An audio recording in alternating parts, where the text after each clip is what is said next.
it's important for you to talk to your provider. You need to feel safe. That's a really big deal when you have a baby or when you're in a pregnancy.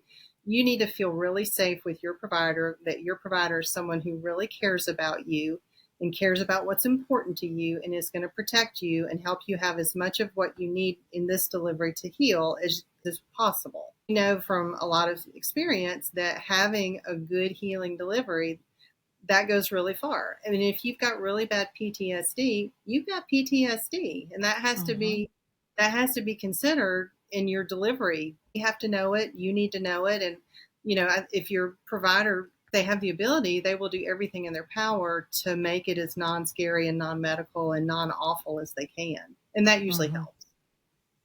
So the more you talk, the more you share, the more the provider can help, is what it sounds like. If you don't know, you have your hands tied behind your back. You don't know how to set them up for success, help them feel comfortable, or connect them with the right help to help them process what's coming with their delivery. If they've had a traumatic delivery, and that could happen because of the pandemic, or it sounds like anything else, if something were to happen to the child or you were, in the ICU, or the baby was in the NICU, and there's a lot of scary things that can happen. And so women kind of fearing and anticipating, will this happen again?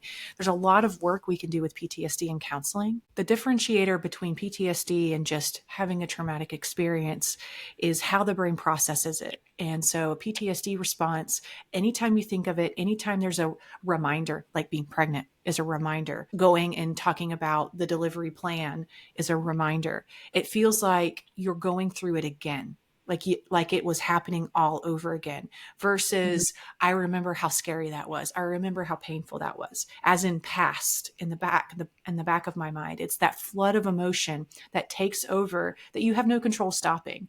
Like, I would much rather be grounded and clear and make good decisions, but now I'm flooded with this wave of emotion that isn't going to stop for not hours, days.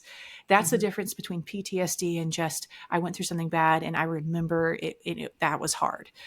Because how your brain processes it is very different if you have diagnosable PTSD or not. And so that's a good differentiator too. If you're actively pregnant right now and you're planning your delivery for your second child, and you're going through that and you're feeling all the emotion of the first delivery, then getting help now will really help you set you up for success, both with your OB and with a good counselor to walk along your side. Moms, you got to take care of yourself. You got to eat right. You got to take prenatal vitamins. You got to sleep. You got to take a bath. You got to drink water. You got to do the stuff, and you got to put the mask on yourself first, the oxygen mask, because you cannot take care of your family and your children if you're not taking care of yourself. It should be the opposite, right? The family should be coming to the mother to care for her, rather than her having to care for the whole family while she's bringing a newborn home. Different cultures have really set themselves up for better success than the norms that we've created in ours. Can you speak a little to that, and what a really great ideal situation for support is for a new mom? So it's in my opinion, it's a very American phenomena that women go home.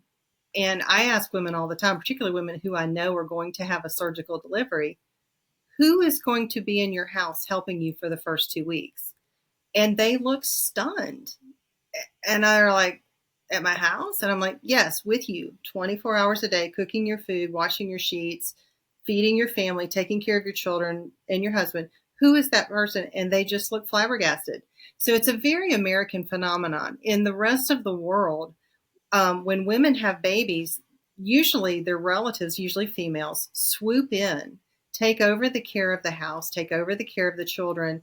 Often it's a mother-in-law, and they're there for 6 weeks. And, I've even had to give my discharge instructions to his mother, because that is who was going to be running the house for the next 6 weeks.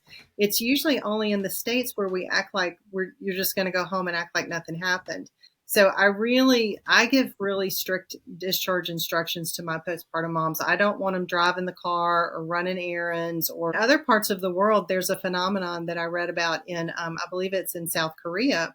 And there is there's several of them, and they're specialty hotels for postpartum moms. And mothers vie for those spots. And as soon as they have a positive pregnancy test, they apply to get their spot. And these beautiful hotels are staffed by dietitians, and nursery nurses and lactation consultants, and there's spas and there's massages and there's, people that can watch your baby so you can sleep. And I think that would be a fabulous thing to do here in the States. We haven't gotten there yet. We're starting to get postpartum doulas, and we're starting to get postpartum services where people can actually pay for help in their home if they need it. So maybe those hotels will catch on here too.